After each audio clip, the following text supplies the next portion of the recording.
¿Qué es el psicoanálisis? ¿Qué es una pulsión?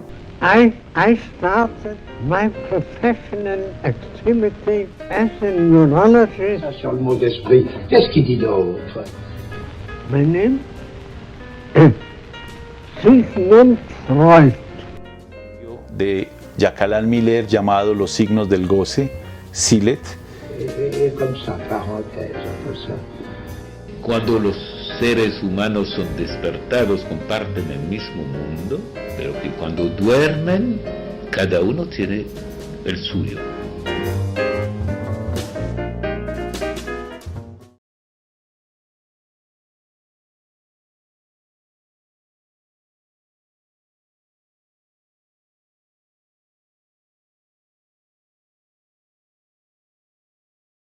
En esta parte de la clase voy a tratar de hilar una argumentación que anude, que teja, que borde las inquietudes que quedaron de la primera conferencia y me centro en lo que, según mi lectura, resaltaría más de esta conferencia introductoria al psicoanálisis de Freud. Los primeros párrafos son unos párrafos donde Freud está argumentando la dificultad de aproximarse al psicoanálisis. Ya no solamente el público combinado de hombres, mujeres, legos y médicos que asistían, sino dirigido al gran público, que es el que va a leer ulteriormente sus conferencias. Define rápidamente como que el psicoanálisis de oídas, de lo que estas personas en 1915 pudieron haber sabido de lo que era sencillamente una modalidad de tratamiento médico de pacientes neuróticos. Después, no en la conferencia, sino en otro artículo, que lo retomo como una referencia intertextual porque puede ampliarnos en este contexto donde la mayoría de ustedes son estudiantes, ampliar un poco más la definición del psicoanálisis. No es solamente una modalidad de tratamiento médico de pacientes neuróticos. Freud dice en un artículo ulterior que el psicoanálisis es tres cosas. Es un conjunto de teorías acerca de lo que es el psiquismo. Es un método de investigación y también es un tratamiento psíquico. Hoy podríamos decir no solamente para pacientes neuróticos. En la época Freud aplicaba el psicoanálisis solo en la neurosis. Pensaba que la psicosis, el psicoanálisis no podía tratarla, pero alumnos de él, Melanie Klein, Alexander, otros, Lacan, mostraron que sí hay un tratamiento posible de la psicosis a partir del psicoanálisis. Entonces se amplía el espectro.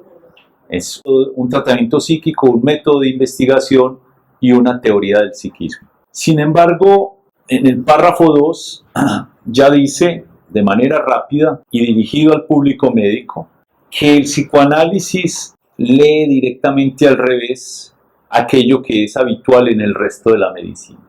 Entonces, primero dice que es un tratamiento médico, pero luego dice es todo lo contrario de la medicina. Esto es interesante, porque la afiliación a la medicina no es solamente porque él está en la facultad de medicina y dirigido a una parte de su público médico, sino porque él mismo tiene una formación médica, neurológica, y porque fue a partir de allí que se comenzó a aproximar a los pacientes. Pero luego, verán ustedes, él comienza a mostrar cuán alejado están los conceptos del psicoanálisis de la medicina orgánica, de la medicina como tal. Y a partir de allí comienza a decir que por ese revés, por ser el reverso de la medicina, el psicoanálisis como reverso de la medicina, es que hay tantas dificultades para poder comprender todo esto y dice: exponemos las dificultades del método, la prolongación de su duración, los esfuerzos, los sacrificios que cuesta. Con ello, nada podemos asegurar, depende de su conducta, su inteligencia, su docilidad, su perseverancia para poder lograr. Ahora está articulado muy bien la ciencia a el discurso del capitalista. Hay todo un marketing. Ustedes saben que el primer rubro de la economía mundial son la venta de las armas, el segundo es las drogas ilícitas y el tercero es la farmacopea psiquiátrica. Entonces hay un marketing grande para vender medicamentos psiquiátricos, tanto así que existe el Manual Diagnóstico Estadístico, conocido más por psiquiatras, psicólogos como DSM, por las siglas en inglés, Manual Diagnóstico Estadístico de las enfermedades psiquiátricas, y muchas veces inventan primero el medicamento y luego inventan la enfermedad para poder decir ya teníamos el medicamento. Hay, por ejemplo, científicos que después se han arrepentido de haber participado en ese marketing. En YouTube encuentran, por ejemplo, alguno que inventó el que encuentran en los escolares: déficit de atención con hiperactividad, que ya no hay niños necios sino hiperactivos. Entonces, como ya no se puede ni golpear ni disciplinar, les ponen una camisa de fuerza química, los ponen fuera de combate, en knockout, ya no molestan, y donde se garantiza que es eficaz, que es rápido, de duración prolongada. Mientras que Freud está diciendo que el método psicoanalítico como tratamiento no ofrece nada de eso. En ese sentido, no está vendiendo nada, sino que está mostrando los límites. Y esto es interesante, que él comience mostrando los límites. No está vendiendo la panacea, sino que está mostrando los límites. Es un punto de vista completamente diferente y en ese sentido más cercano a la verdad científica a la cual él quiere anudarse. Presenta entonces las deficiencias inherentes a la enseñanza del psicoanálisis, las dificultades que se tropieza quien desea formarse un juicio personal sobre el psicoanálisis, y comienza a poner en cuestión los hábitos de pensamiento, por ejemplo, de hombres y mujeres victorianos de finales del siglo XIX y muy entrado ya 1915 del siglo XX, los prejuicios que se tienen, muchas veces fundados en la medicina, otras veces en la moral, otras veces en la vida cotidiana, en las costumbres, respecto a contenidos que el psicoanálisis ha develado, pero que ha encontrado una fuerte resistencia, no solamente en el público científico, sino en el público en general. Y por eso él mismo dice, y si ustedes más bien se aferran a esos prejuicios que tienen, que les ayuda en la vida, entonces les desaconsejaría seguir en relación con este método. Incluso les dice que pueden no volver a la segunda conferencia o al resto. Es todo lo contrario del vendedor, que quiere mostrar que esto es una maravilla, que sigan casi que en un nivel iniciático religioso. Aquí les está diciendo: es difícil, tiene dificultades, no es completo, no ofrece mucho éxito, si están buscando eso no es aquí, están en el lugar equivocado, etc. Pero para aquellos que siguen, bueno, serán bienvenidos aquel que esté atraído por un fragmento del saber nuevo, pese a sus dificultades que él está exponiendo, como lo dice ya en el párrafo 4. Luego comienza a hacer una diferencia interesante que introdujimos en la ocasión pasada entre el método de la medicina y el método del psicoanálisis, a partir, según mi lectura, de un nuevo paradigma. Paradigma es un nombre muy viejo, es un nombre aristotélico para designar como un modelo de pensamiento. Un modelo de pensamiento. Y hay un autor que se llama Thomas Kuhn, que durante mucho tiempo se dedicó a hacer investigaciones en la física, que escribió un texto muy recomendable para todo el que quiera formarse en ciencias sociales y humanas, que se llama La estructura de las revoluciones científicas.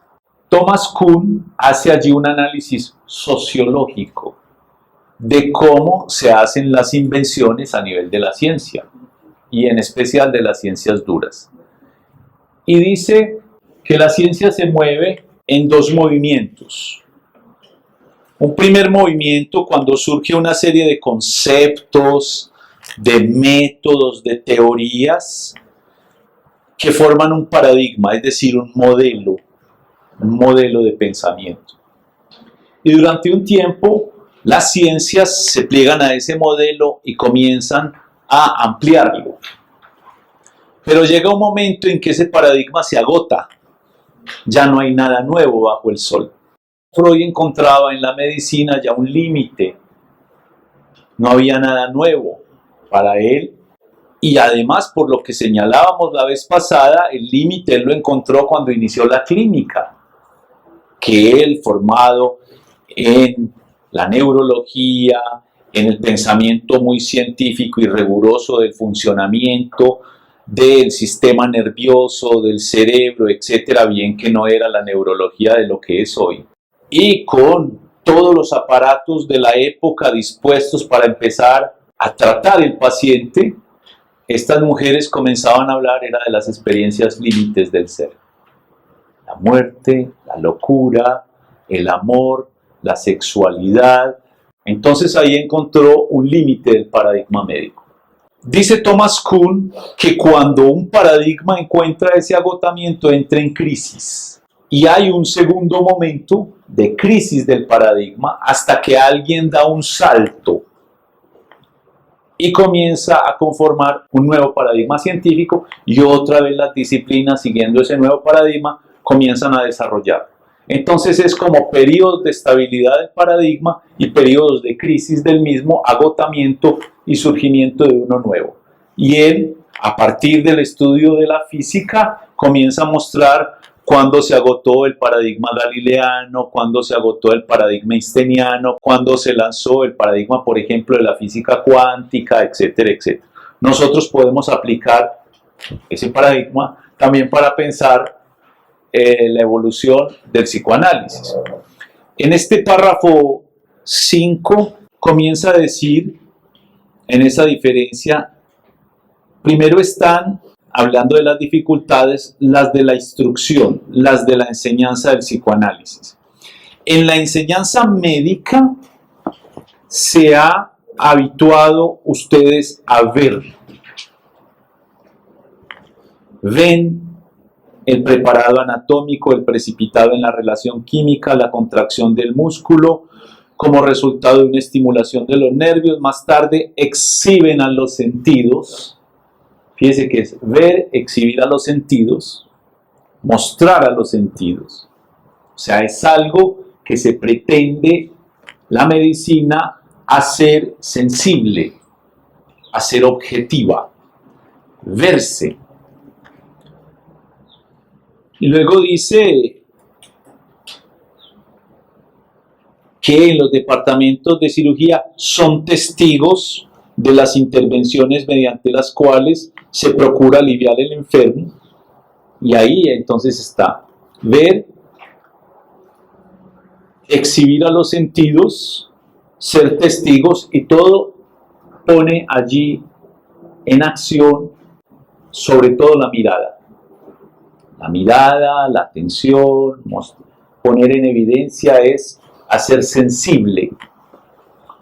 Es decir, la medicina está en relación con un objeto sensible, que se puede ver, que se puede tocar, que se puede medir, que se puede calcular, que se puede hoy incluso fotografiar con estos aparatos, tomografías sin tener que abrir el cadáver, sin tener que abrir el cuerpo, invadir, pero todo para hacerlo visible. El resultado de la tomografía es una imagen, el resultado de rayos X una imagen, es decir, sigue siendo la medicina una disciplina basada en hacer sensible, en ver. Y luego dice, mientras en la medicina, por ejemplo en el museo, se obtiene un contacto inmediato con los objetos, y eso se puede ver con la propia percepción, por desdicha, en el psicoanálisis todo es diverso. Y ahí es donde da el salto sutil a un nuevo paradigma. Ya no el ver, sino el escuchar. Y esto es enorme, porque si ustedes leen el texto que les recomendé del nacimiento de la clínica de Michel Foucault, es decir, es una referencia, si se quiere, obligada para uno entender cómo se instaló el paradigma de la mirada. Entonces, es algo muy bien fundamentado y que hoy sigue funcionando por los ejemplos que acabo de describir. Pues el hecho asombroso de que ya no se trata simplemente de acudir a la intuición de una partera, sino que se toman ecografías en tercera dimensión y en tiempo real para ver detalles del feto. Eso nos sorprende porque es algo que se vuelve sensible, que podemos con nuestra percepción verificar si tiene defectos, a quién se parece, etcétera, etcétera, etcétera, en tiempo real. Pero el psicoanálisis es todo diverso. En el tratamiento analítico no ocurre otra cosa que un intercambio de palabras. Aquí hay una gran decepción. En el otro nos muestra las imágenes cerebrales, la tomografía, la ecografía, el rayos X, y eso es evidente, se ve y por eso lo pensamos objetivo. En cambio aquí se trata de un intercambio de palabras. Pues si queríamos una gran tecnología que rodeara la práctica psicoanalítica, decepción. Es una herramienta antiquísima, la palabra, y por eso es un nuevo paradigma. Ya comienza a mostrarnos en qué condiciones, porque decir intercambio de palabras podría ser una conversación, podría ser una cosa un poco más elevada, como la mayéutica, es decir, ese arte socrático de las palabras, de a partir de las preguntas apropiadas ir conduciendo el otro a unas verdades filosóficas. Podría ser la dialéctica, cómo a partir de un intercambio de palabras entre dos se presenta una tesis, una antítesis, una síntesis y va evolucionando la forma argumentativa. También podría ser la retórica, que es el arte de poder convencer usando la palabra a alguien, y en los ejercicios máximos de retórica, por ejemplo, los que en las facultades de Derecho se estudian en filosofía del derecho, es la gran capacidad de defender un argumento y luego de que el jurado está convencido, esa misma persona ser capaz de convencer a ese mismo jurado del argumento contrario, todo a partir de la retórica. Entonces fíjense que hay muchos ejercicios de la palabra, de la conversación, del diálogo, diálogos, muchas veces no dicen dialéctica, sino incluso llevan eso de una manera más sofisticada a formas de comunicación, etc. No, este nuevo paradigma de la escucha está fundamentado en otras reglas. Son sensiblemente apenas un intercambio de palabras entre el analizado y el médico. Hoy diríamos con Lacan entre el analizante y el analista, porque no todos los psicoanalistas somos médicos. Y el que está hablando no es que está analizado, al final él puede estar analizado, ahí está analizándose, o sea, analizante, así como hay estudiante. Ahora bien, fíjense cómo en este pequeñísimo párrafo que comienza en la página 14 y termina en la 15, Freud describe una novedad en ese intercambio de palabras. El paciente habla, cuenta sus vivencias pasadas, sus impresiones presentes, se queja, confiesa sus deseos y y sus mociones afectivas. Eso es lo que él nombró asociación libre. Pero que si él lo nombró y lo formuló, no fue el que lo descubrió. Lo descubrieron sus pacientes histéricas. Aquella Berta Pappenheim, que no era tampoco cualquiera. Freud y Breuer la llaman Anao, pero ya sabemos históricamente quién es. Si bien allí es narrada como una enferma de neurosis, etc., fue la fundadora del trabajo social, sépanlo. Llegó a ser una mujer tan importante, no era sencillo siendo mujer surgir y ser reconocida en estos tiempos, que el Estado alemán en toda su historia solamente ha sacado 4 estampillas de las personas más importantes que han representado a Alemania en su historia. Una era Freud y la otra era Berta Pappenheim.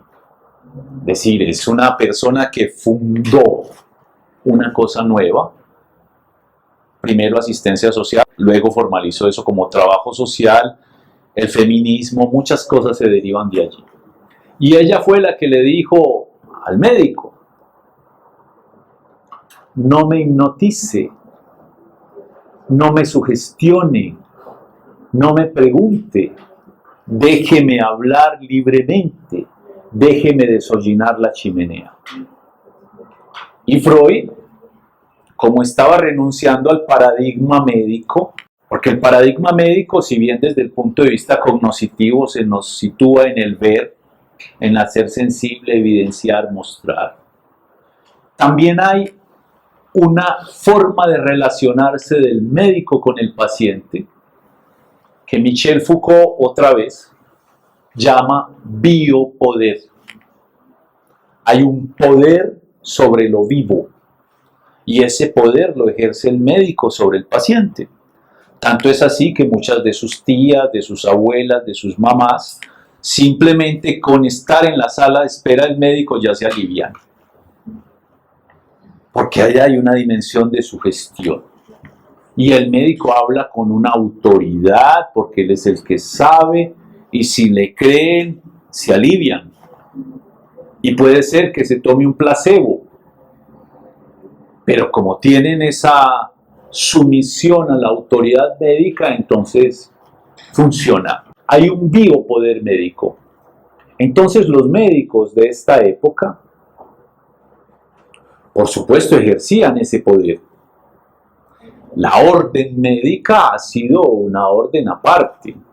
Tanto es así que en la cultura occidental, tener un hijo médico, el hijo doctor, era un orgullo, así como tener un cura en una cierta época. Era un prestigio social, se reconocía como una de las grandes personalidades de la pequeña población. Incluso hoy, por ejemplo, si ustedes van aquí a nuestra Facultad de Medicina, nuestra querida Facultad de Medicina, que es una de las más antiguas de Latinoamérica, ustedes ven la disposición espacial. No es así en círculo como estamos acá, como en una especie de mesa redonda. Eso tiene un estrado. Y los alumnos están allá abajo y el profesor está aquí arriba y lee en un atril. Y cuando él llega, todos lo saludan y hacen absoluto silencio. Aquí somos muy ciencias humanas. Y la disposición física habla de una disposición psíquica. De que el que está más alto, de que el que está más bajo, de que el que habla desde un estrado, de que el que tiene el saber, esto habla también, sociológicamente esto habla, la espacialidad de cómo son las relaciones de poder en un lugar y en otro. Pues bien, los médicos, por supuesto, pensaban que la salud era igual al silencio de los síntomas. Cuando usted estaba aliviado, cuando nada le duele, cuando nada le hace signo, cuando nada está mostrando que algo no va, que hay un disfuncionamiento. Esa es la salud médica. Y por supuesto, como se trata de silenciar el síntoma, se trata de silenciar el paciente. Si él sabe que la fiebre es signo de infección, no se va a poner a decirle, ¿usted qué piensa de la fiebre? Sino que le toma y dice, está por encima de 38 grados, debe tener infección, comienza, y usted calladito. abre la boca, pero para sacar la lengua y ver si tiene infección ahí. La palabra no importa en la medicina, en este tipo de medicina de la cual estamos hablando. Y en la psiquiatría, menos. Entonces, de lo que se trata es simplemente de un dominio del paciente, no de escucharlo. Y cuando le hablan es para hacerle preguntas de manera precisa. ¿Cuándo le apareció esto? ¿Qué se tomó? ¿Qué hizo? ¿Tiene otro medicamento? Vamos a hacer unos exámenes, es decir, a volver evidente esto. Pague, sonríe y vayas a tomar los medicamentos. Mientras que aquí es que el paciente hable, cuente vivencias pasadas, impresiones presentes, que se queje. Usted fíjese que es una práctica muy distinta, que confiese las emociones afectivas, es decir, los sentimientos, los afectos, etcétera, etcétera. Eso se llama asociación libre. Freud luego lo sistematizó, diciendo, se trata de que la persona diga todo lo que le venga a la cabeza, sin censura, sin autocensura, porque como luego van a ver cuál es el rol del analista, pero podemos anticipar que no está allí para juzgar. Entonces, si él renuncia a juzgar, es preciso también de que el analizante renuncie a juzgarse. Entonces, sin censura, sin moralidad, pues que la moralidad no le impida decir lo que le venga a la cabeza, sin pudor, sin vergüenza, sin que los prejuicios teóricos, morales, etcétera, etcétera, se lo impidan, e incluso venciendo la pena, que diga todo lo que le venga a la cabeza. Algún día hagan el ejercicio y verá que no es tan sencillo, porque siempre en la conversación cuenta lo que el otro vaya a pensar de mí, pero si éste está invitando al paciente a abandonarse a la asociación libre, entonces es porque el médico, dice aquí el analista, diríamos, escucha, procura dirigir las hilaciones del pensamiento del paciente, está pendiente de las hilaciones, de cómo se anuda lo que va diciendo. Exhorta, lo invita a continuar. Empuja su atención a ciertas direcciones. ¿Cómo dijo? Y eso, ¿usted qué piensa? ¿Cómo lo relaciona? Le da esclarecimientos, observa sus reacciones de compromiso, de rechazo, que de este modo provoca en el enfermo. Entonces fíjese que ahí ya hay una contrapartida de la asociación libre, que Freud la llama atención parejamente flotante. No es, dígame lo que a mí me interesa. El médico le pregunta es lo que a él le interesa para poder llegar a un diagnóstico. Si hubo antecedentes, si en la familia hay herencia de eso, está dirigiendo la conversación hacia lo que a él le interesa. O en una conversación normal, por ejemplo, un encuentro de seducción entre un hombre y una mujer, siempre la conversación es dirigida de acuerdo a los intereses del que está escuchando. Aquí el analista renuncia a dirigir eso. A él no le interesa que el otro le hable de una cosa específica o de otra, sino que hable libremente de todo. Y va hilando, llamando la atención, haciendo toda una serie de asuntos, pero si uno está escuchando el otro no para resumir lo que a mí me interesa, es una técnica. Es una técnica de escuchar todo lo que el otro dice de una manera igual, sin énfasis, sin subrayar, sin editar, sin suprimir, sin elegir, sino todo. Y eso a veces da resultados muy asombrosos, porque por ejemplo, hace muchos años ejerzo y uno de los primeros pacientes que tuve fue un señor argentino que armó vida por acá y me contó en esa época muchas cosas de su vida, dejó de venir y como 15 años después volvió por otra dificultad. Y cuando él arrancó, yo le dije, pero esto no es lo mismo que usted me había dicho con esto, con esto, con esto. Y él decía, ¿cómo hace usted para recordarse de eso? Usted tiene una memoria asombrosa de elefante. No, es esta técnica. De esta manera uno se acuerda de todo. no es sino que la persona comience a hablar y ya vienen las hilaciones de pensamiento que son repetidas y que vienen las mismas palabras que insisten y ahí se arma. Entonces es una técnica, no es una facultad ni un don. Luego de definir eso, comienza Freud de manera argumentativa a mostrar que en contraste con esta concepción que viene de los legos, pero también de los médicos, donde solamente les impresiona lo que se palpa, lo que se toca. Entonces es muy raro este método donde son meras palabras. Y Freud dice, no son meras palabras. Y comienza a argumentar cómo en la historia de la humanidad la palabra ha estado investida durante muchos tiempos de un poder. Hay un poder de la palabra. Por ejemplo, el conjuro, que aquí llama el ensalmo, es un poder de la palabra. Yo conjuro para llamar a los espíritus. Hay toda una concepción de la magia donde con la palabra se llaman, por ejemplo, a entes que ya no son palpables, que ya no son visibles. Eso en la dimensión de la magia.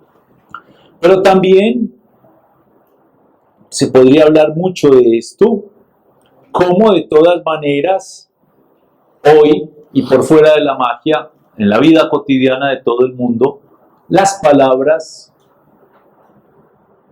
tienen la facultad de hacernos dichosos o desdichados. Es más, las personas van a un análisis, a hablar, sí, pero ¿de qué hablan? De aquellas palabras que les hicieron mal. Es que se cuenta en la familia, dice una persona, que cuando yo nací, mi padre vino, abrió el pañal y dijo, ¡ah! Es una alcancía. Y esa palabra le hizo mal, porque el padre estaba rechazando su sexo y que ella fuera mujer. Y eso la marcó tanto que en algún momento de su vida se dedicó a la prostitución. Es decir, a ganar dinero con la ranura vaginal como si fuera una alcancía. Fíjese el poder de esa palabra de ese padre. Otra persona, las madres son fabulosas, son lo mejor y lo peor que a cada quien le puede pasar. Llega y le dice a otra persona, su hermanita es una chica muy bella, usted es un patito feo, pero usted es muy inteligente. Pero le dijo patito feo y lo único que retuvo de la palabra no fue que era inteligente, sino que era fea. Se dedicó todo el resto de su vida a ser el patito feo. Fíjense el poder de la palabra. El poder de la palabra con el apodo en la escuela, que le decían gorda, o que le decían negra, o que le decían nerdo, o que le decían cualquier cosa. Porque la crueldad de los niños, que no solamente tienen sexualidad, sino también crueldad, es infinita. Y tienen la capacidad de captar, como el caricaturista, el rasgo del otro que puede deformar más y que lo representa. Entonces el narizón, o el orejón, o cualquier cosa. Y esa palabra le hizo mal a ese sujeto. Entonces fíjense en el poder de la palabra. Hay palabras que nos han marcado en la vida. Cuando en las primeras relaciones de un sujeto, una mujer lo nombra impotente o lo nombra que tiene el miembro viril muy pequeño o cualquier cosa, eso marca. Hay poderes en la palabra, no necesariamente mágicos, sino porque nosotros eso lo tomamos y con eso armamos la neurosis. De la misma manera que hay palabras que nos pueden hacer muy feliz. Un reconocimiento, una palabra de aliento, una palabra que sostenga a alguien en una situación. Todo eso nos puede hacer muy feliz, pero también nos puede hacer muy desgraciado. Entonces, por eso, Freud dice cómo la palabra arrebata a la asamblea, determina los juicios, resoluciones, despierta sentimientos la palabra y son el medio universal que los hombres tienen para influir a otros. Por eso no es cualquier cosa decir que esto es un intercambio de palabras. Es un intercambio de palabras, sí, pero no de cualquier manera, porque lo que hace un análisis es desatar el poder de la palabra, no el poder del que conjura, sino el poder del que habla, el propio poder. Porque si fuera el poder que conjura, fuera sugestión. Yo le digo esto y así es, y el otro sugestionado va, por un tiempo le funciona. No. Es el poder de la propia palabra cuando se desata. Hablar, por ejemplo, de las palabras que lo marcaron, eso tiene un efecto terapéutico, si se escucha de una cierta manera. Luego dice Freud, otro punto interesante, y es cómo, además de una conversación, estoy en la página 15, en el segundo párrafo, además de una conversación que no soporta terceros oyentes, esto es interesante, porque mientras, por ejemplo, en la medicina, cuando se está revisando un paciente pueden haber otros practicantes, pueden haber estudiantes, venga, le voy a enseñar, usted abre aquí, usted toca acá, le duele, sí, vea, es que eso duele, etcétera, y está la mirada del otro. Los psicólogos también tienen las cámaras Gesem, donde está ahí en la intimidad hablando a alguien y aquí hay un espejo, pero detrás del espejo aparente hay otro salón donde hay un grupo de gente escuchando y viendo. No, el psicoanálisis no soporta terceros. Y esto es importante porque en la sociedad del control de la cual vivimos ahora, donde ya toda intimidad se quiere hacer reality show, donde nos ponen a gozar en la pantalla viendo la intimidad del otro y se ha exhibido la intimidad, se ha elevado a la dimensión de lo público, ya no hay nada privado. Este es uno de los últimos lugares que queda para lo íntimo y lo privado, el psicoanálisis. Y claro, se quiere meter allá la cámara, se quiere meter allá la grabación, etcétera, etcétera, pero nosotros nos resistimos a que eso se dé porque ninguno habla de esa manera libremente a otro si hay un tercero allí. Ese tercero ya no deja que eso sea libre, esa asociación.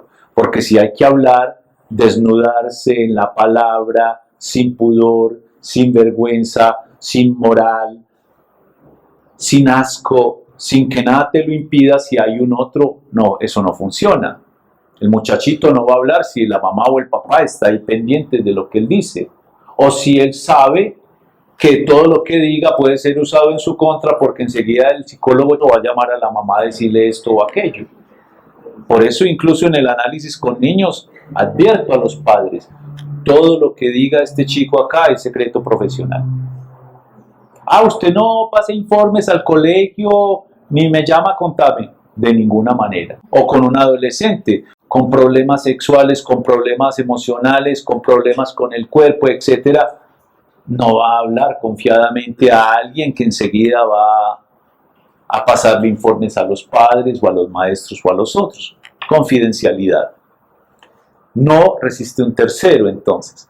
Ahora hay una legislación que le impone a los psicólogos, a los psiquiatras, pero le impone a los psicólogos que para poder ejercer, además de tener el diploma en la sala de espera, que haya un baño para hombres y un baño para mujeres y que las escobas estén en otro lugar, de que haya una pesa para ver qué basura, cuántos gramos de basura genera el mes y que tiene que haber la canequita verde, la canequita roja, la canequita negra de los desechos tal.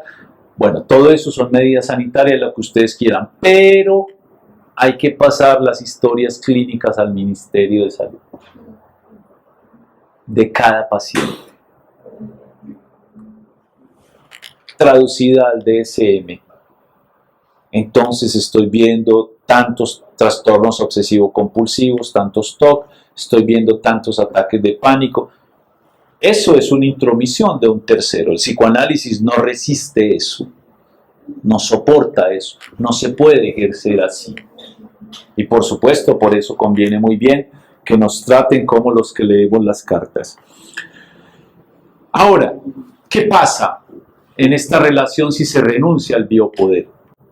Surge un sentimiento nuevo. Por eso es otro paradigma, no solamente por la escucha, sino porque surge un sentimiento nuevo del analizante hacia el analista. Se llama la transferencia. Luego vamos a dedicar una lección para explicar en sus orígenes esto, cómo se dio y cómo se manejó, pero digámoslo desde ya se trata de un amor que surge del analizante hacia el analista. Un amor. Esto es una cura del amor. Un amor que es manejado de manera científica, un amor donde cada quien tiene que formarse muy bien para no abusar de él, un amor que no se va a satisfacer pero que tampoco se va a defraudar, y que se llama transferencia porque no solamente es una persona que le escucha todo lo que le diga, sino al que comienzan a atribuírsele ciertas cosas, ciertos sentimientos, ciertas afecciones, ciertas reacciones que se va sintiendo y que después vamos a profundizar.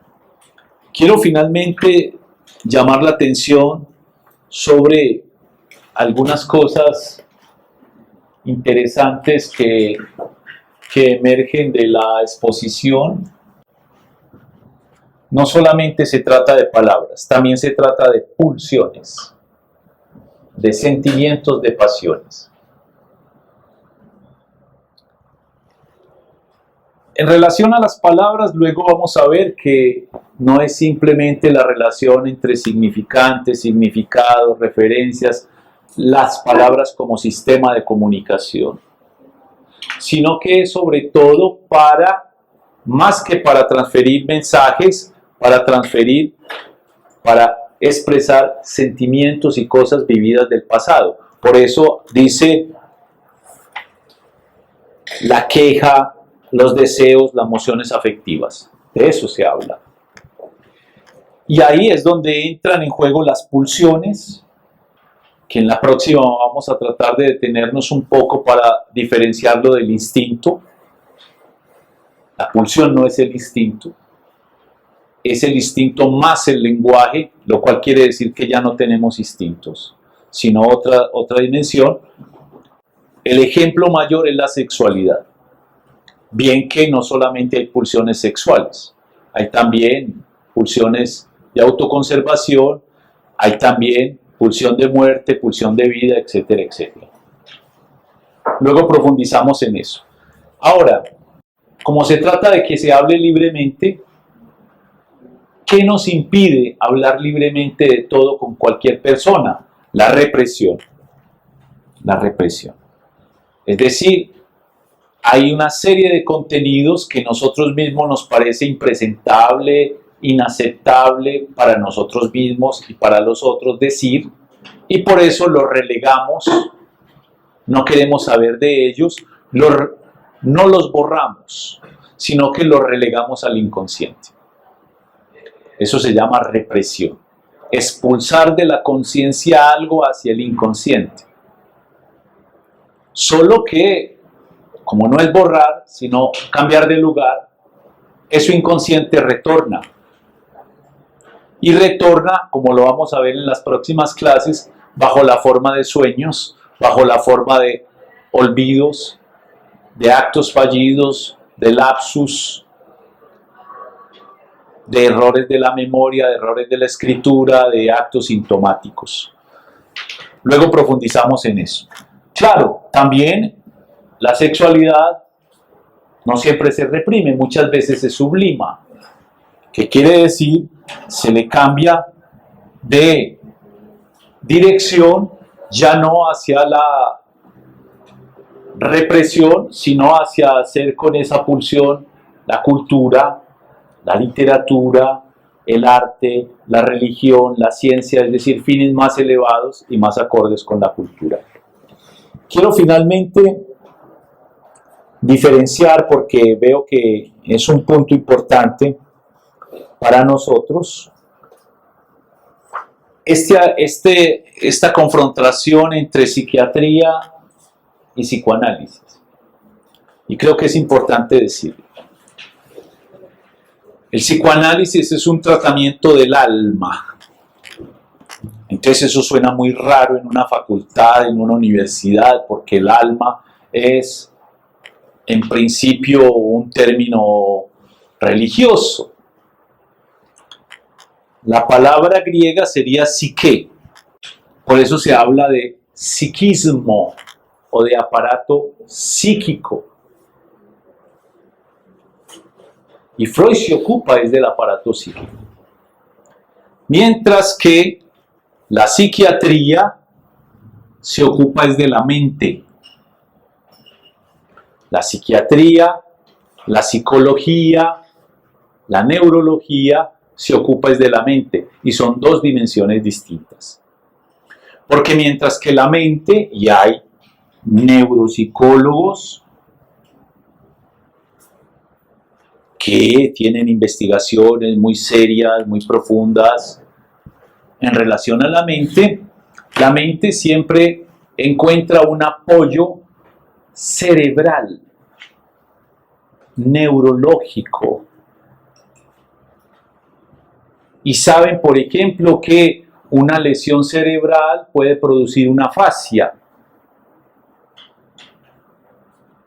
Y claro, se afectó una cierta región del cerebro y eso afectó el lenguaje, pero no quiere decir que es que en ese puntico está el lenguaje, o se afecta la visión. Eso es la mente. La mente se ocupa de la percepción, de la sensación, de la memoria, como de 7 funciones, etcétera, etcétera. De los sentidos, de eso se ocupa la mente. Pero el psicoanálisis se ocupa del psiquismo. Freud lo explica de esta hermosa manera. Dice, cuando ustedes miran por un microscopio,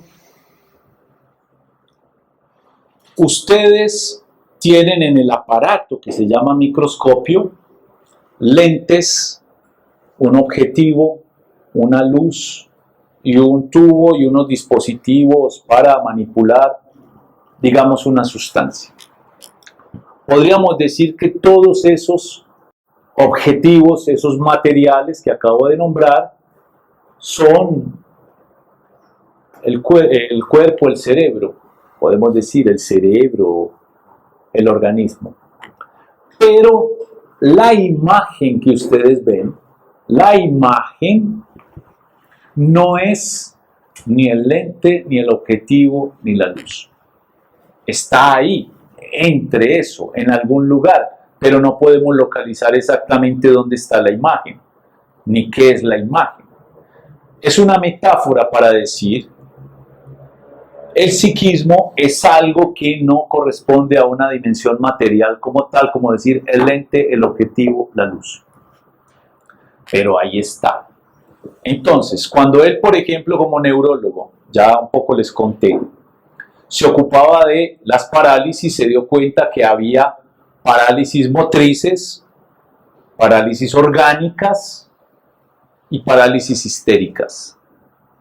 Las parálisis histéricas no tienen localización cerebral, no tienen localización en tal o cual nervio o en tal o cual engrama, no en tal o cual neurona, sino que tienen un origen psíquico que se refleja en el cuerpo. Tanto es así que al hablar de eso pueden desaparecer. Entonces el psiquismo por eso no es sensible, por eso no se ve, por eso no se toca, pero se escucha. Por eso no se podría, con el paradigma de la clínica de la mirada, hacer el psicoanálisis y había que pasar a la escucha. El inconsciente se escucha, se hace escuchar. La conciencia se escucha. El preconsciente se escucha. El ello se escucha. El superyo se escucha. El yo se escucha, pero hay que entrenarse para poder escucharlo.